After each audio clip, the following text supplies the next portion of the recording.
తొలి అడుగు కార్యక్రమం తిరుపతి పార్లమెంటు పరిధిలో సత్యవేడు నియోజకవర్గం మొదటి స్థానం రావడానికి కారణం సత్యవేడు నియోజకవర్గ టీడీపీ సమన్వయకర్త కూరపాటి శంకర్ రెడ్డి. ఇక్కడ ఉన్న పార్టీ శ్రేణులు నాయకుల్ని అందరినీ కలుపుకొని సమన్వయపరచడమే దీనికి ప్రధాన కారణమని తిరుపతి పార్లమెంటు తెలుగుదేశం పార్టీ అధ్యక్షులు నరసింహ యాదవ్ తెలియజేశారు. ప్రింట్ మీడియా, ఎలక్ట్రానిక్ మీడియా సోదరులకు స్వాగతం చెప్తూ ఏదైతే సత్యవేడు నియోజకవర్గ programs committee Telugu Desam party coordinator Shankar Reddy గారు, అదేవిధంగా మాజీ ఎమ్మెల్యే హేమలతమ్మ గారు, అదేవిధంగా మిగతా నాయకులంతా కూడా పార్టీ జిల్లా స్థాయి, రాష్ట్ర స్థాయి నాయకులందరికీ కూడా స్వాగతం చెప్తూ ఈరోజు సత్యవేడులో శంకర్ రెడ్డి గారు పార్టీ బాధ్యతలు స్వీకరించిన తర్వాత అన్ని మండలాల్లో కూడా భారీ ఎత్తున సుపరిపాలన తొలి అడుగు కార్యక్రమాన్ని విజయవంతంగా కూడా పార్టీ శ్రేణులన్నీ కూడా కలిసి ఈరోజు పూర్తి చేయడమే కాకుండా పార్లమెంట్లో మొదటి స్థానంలో సత్యవేడు నియోజకవర్గానికి దక్కడం, అదేవిధంగా ఈరోజు ఏదైతే ఈ పిచ్చాటూరు మండలానికి సంబంధించి వెంగళత్తూరు, నీరువాయి, కీలపొడి గ్రామాల్లో కూడా అందరూ కూడా పర్యటించడం జరిగింది.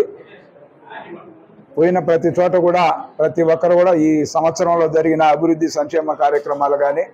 అదేవిధంగా రాబోయే రోజుల్లో ఎలాంటి కార్యక్రమాలు తీసుకోవాలి, ఏదైతే గత ప్రతిపక్ష స్థానంలో ఉన్నప్పుడు నారా చంద్రబాబు నాయుడు గారు కానీ, అదేవిధంగా పవన్ కళ్యాణ్ గారు కానీ, అదేవిధంగా బీజేపీ తరఫున ఏదైతే హామీలు ఇచ్చామో వాటన్నిటిని కూడా నెరవేర్చుకుంటూ ఈరోజు ఆగస్టు 15 కూడా మీరు అందరూ చూశారు. భారీ ఎత్తున కూడా మహిళలకు ఏదైతే ఈ యొక్క బస్సు జర్నీ ఫ్రీగా అనౌన్స్ చేశామో ఆ కార్యక్రమాన్ని కూడా ఆగస్టు 15న స్టార్ట్ చేయడం జరుగుతుంది. ముఖ్యంగా ఈ నియోజకవర్గంలో పార్టీ శ్రేణులన్నీ కూడా ఈ యొక్క కార్యక్రమాల్లో పాల్గొంటూ ముందుకెళ్తూ ఉన్నారు. కొంతమంది ఏదైనా అటు ఇటు ఉన్న వాళ్ళు కూడా అందరూ కలిసి రమ్మని చెప్తా ఉన్నాం. ఎందుకంటే తిరుపతి పార్లమెంట్ అధ్యక్షునిగా ఎవరైతే మేము తెలుగుదేశం పార్టీ అని చెప్పుకుంటారో వాళ్ళందరూ కూడా కలిసి శంకర్ రెడ్డి గారిని ఏదైతే పార్టీ పరంగా ప్రోగ్రామ్స్ కమిటీ కోఆర్డినేటర్గా నియమించామో దానికి అనుగుణంగా కూడా పార్టీ శ్రేణులన్నీ కూడా తిరిగి పార్టీ ఇచ్చిన కార్యక్రమాలన్నీ కూడా పూర్తి స్థాయిలో ఈ నియోజకవర్గంలో చేసే బాధ్యత శంకర్ రెడ్డి గారితో పాటు మీ అందరి పైన ఉంటుంది. కాబట్టి రాబోయే రోజుల్లో కూడా తెలుగుదేశం పార్టీ మొదటి నుంచి నేను చెప్తాను, ఎవరైతే 5 సంవత్సరాల కాలంలో కష్టపడ్డారో వాళ్ళకి నామినేటెడ్ పోస్టులు ఇచ్చే విషయంలో కూడా ఒక నిర్ణయానికి వచ్చి వాళ్ళకు తగిన విధంగా కూడా కొందరికి ఈ సంవత్సరం చేయొచ్చు,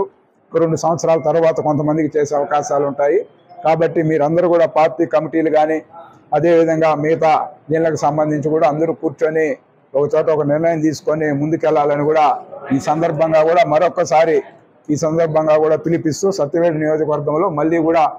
ఏదైతే పార్టీకి పూర్వ వైభవం వచ్చే విధంగా మీరందరూ కూడా కలిసికట్టుగా పనిచేయడమే కాకుండా ప్రభుత్వ పరంగా ఫలాలు అందివ్వడంలో కొంతమంది కొన్ని విధాలుగా మాట్లాడతారు. ఇప్పుడు పార్టీ పరంగా